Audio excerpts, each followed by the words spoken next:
ఇక ఓటమి భయంతోనే టీడీపీ నేతలు తనపై దుష్ప్రచారం చేస్తున్నారని మంత్రి కాకాని గోవర్ధన్ రెడ్డి తెలిపారు. బెంగళూరులో ఓ రేవ్ పార్టీలో ఉన్న కారుతో కానీ ఆ కారు ఓనర్తో కానీ తనకు ఎలాంటి సంబంధం లేదని స్పష్టం చేశారు.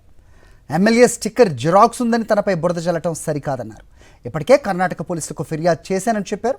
సమగ్ర దర్యాప్తు జరిపి దోషులపై చర్యలు తీసుకోవాలన్నారు మంత్రి కాకాని.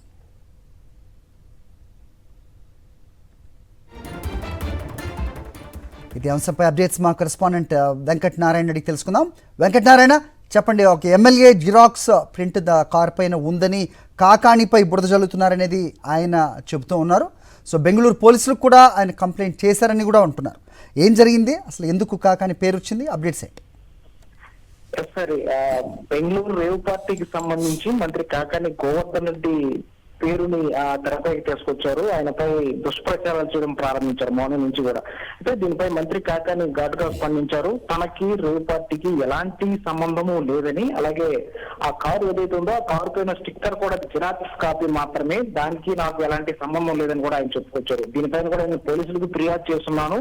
ఆ స్టిక్కర్ ఎవరు తీసుకెళ్లారు, అలాగే ఆ కారు ఎవరిది అనే విషయంపై కూడా తాను పోలీసులకు ఫిర్యాదు చేశానని చెప్పేసి ఒకసారి కాకాని చెప్తున్నారు. అయితే ఆ సరేపల్లి నియోజకవర్గానికి సంబంధించి ఇప్పటికే ఆయన 2 సార్లు ఎమ్మెల్యే గెలుచున్నారు. 3వ సారి హ్యాట్రిక్ విజయాన్ని అందుకుంటారని కూడా ఒక ధీమాతో సరేపల్లి నియోజకవర్గ ప్రజలు, వైఎస్ఆర్ కాంగ్రెస్ పార్టీ నేతలు ఉన్నారు.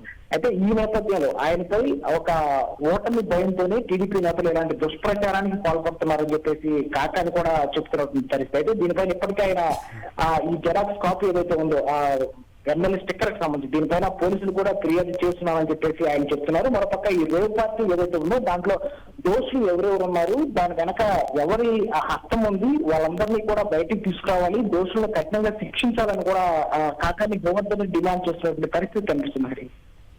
ఓకే, వెంకటనారాయణ.